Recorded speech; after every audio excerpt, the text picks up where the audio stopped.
Good morning, everyone. I'm going to try and do a little comparison of MIDI guitar with fretless bass on an iPhone 6s Plus, and then not brand new, but a much newer iPhone XS Max, which is just one step below the 11. It has the A12 processor, 512 gig of RAM or 512 gig of storage, and 4 gigs of RAM, where the iPhone 6 only has less. So here's the iPhone 6s Plus with my, I don't know, I'm pointing the guitar at myself, my Godin guitar and an iRig Pro MIDI to the Roland FC300 foot controller, which, if you notice on channel 22, you can see that will control the split or the balance, however you have it set up, split or mix. But that's with the foot pedal controlling that. So all the way back is a nice clean guitar sound, and all the way forward is bass. However, just running it this way, if I check the iOS, you can see it's just 256 on the buffer side. And if I can lower that, it gets the latency really negligible. It's quite playable then. So by playing it through AUM, I can adjust the latency down to 64, and I'll do that now. So let me make the change and I'll turn the video back on. Okay, so now you can see I'm in AUM. I've got the audio engine set to 48 kilohertz, 64-bit buffer size. So if we go back, and then I can see I put a sample tank in there. I've got the MIDI guitar here, and if I click on it, and now we look at the iOS, you'll see that it is 64-bit buffer size, so much better. And I want to go back to iOS or AUM. Okay, so now back in AUM, I'll show you how I have that set up. Balance, this goes to either side to balance, stereo balance.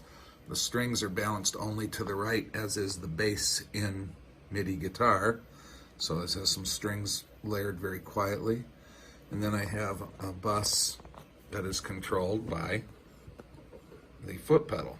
So left and right, and then it goes to mono, so that I'm either playing the left channel or I'm playing the right channel, but it's always summed to mono out to the board, and I control the balance between the guitar with strings layered on it or just straight bass through the MIDI guitar program. And let me turn this around and show you how that works. So with the pedal in the back position, I've got acoustic guitar with some strings layered under it. As I push the bass pedal forward, it becomes a bass.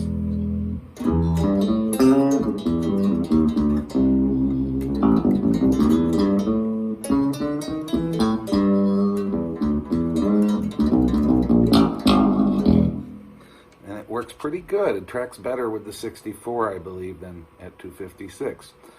So, okay, I've switched over to the iPhone XS Max, and it's loaded exactly the same way that the iPhone 6s Plus was. But in order for it to play, I have to have the buffer size at 256. I can maybe go to 128. There's no way it'll handle 64. So I'll just play a little bit with it at 256. Well, and then I'll play a little bit with it at 128, and then you'll see what happens at 64.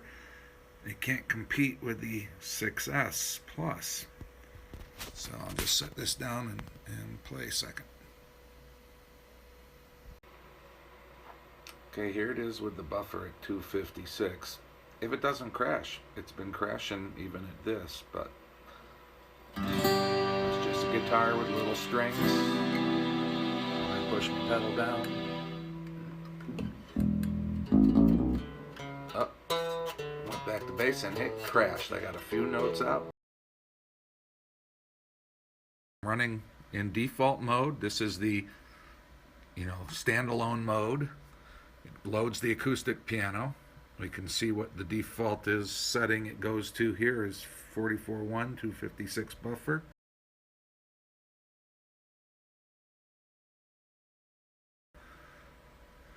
And it's working.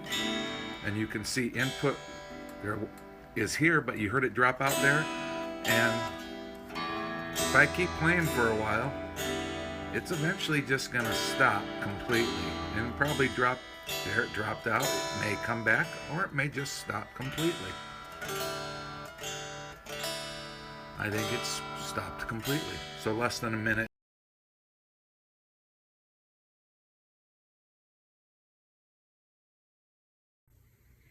Okay, this is the iPhone 6s Plus running iFretless bass all on its own. And you can see that if I go to the settings, I can have the buffer size set down to 64, right?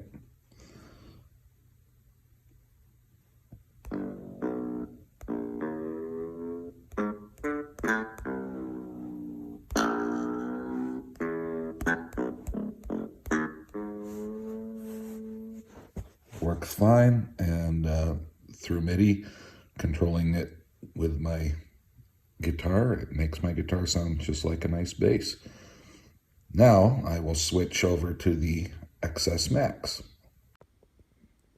Okay, here's the iPhone XS Max trying to run iFretless bass with a buffer size of 64, and you'll hear it just crackles like crazy even if I close that.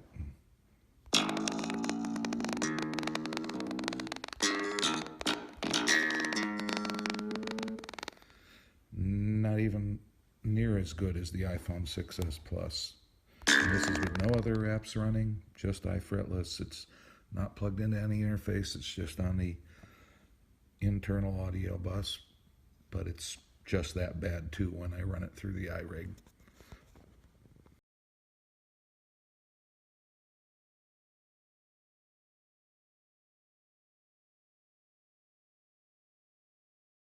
Okay, so on the guitar side, that's coming through with a 96K sample.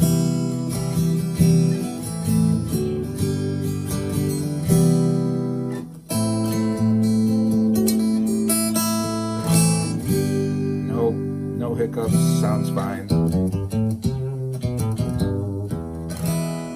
And if I pan it over to my MIDI bass side,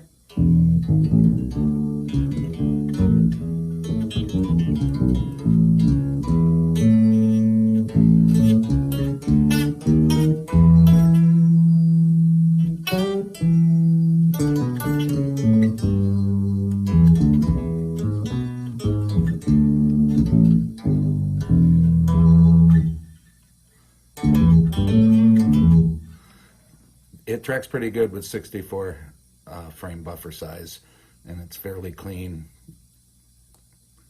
Better than what I was getting out of the GR for its PCM sounds. So I'm going to work on this, but clearly the iPhone 6s Plus is a winner over the newer iPhone XS Max with double the RAM, more than double the storage, and a 5-year newer processor. It couldn't keep up with the 6s Plus.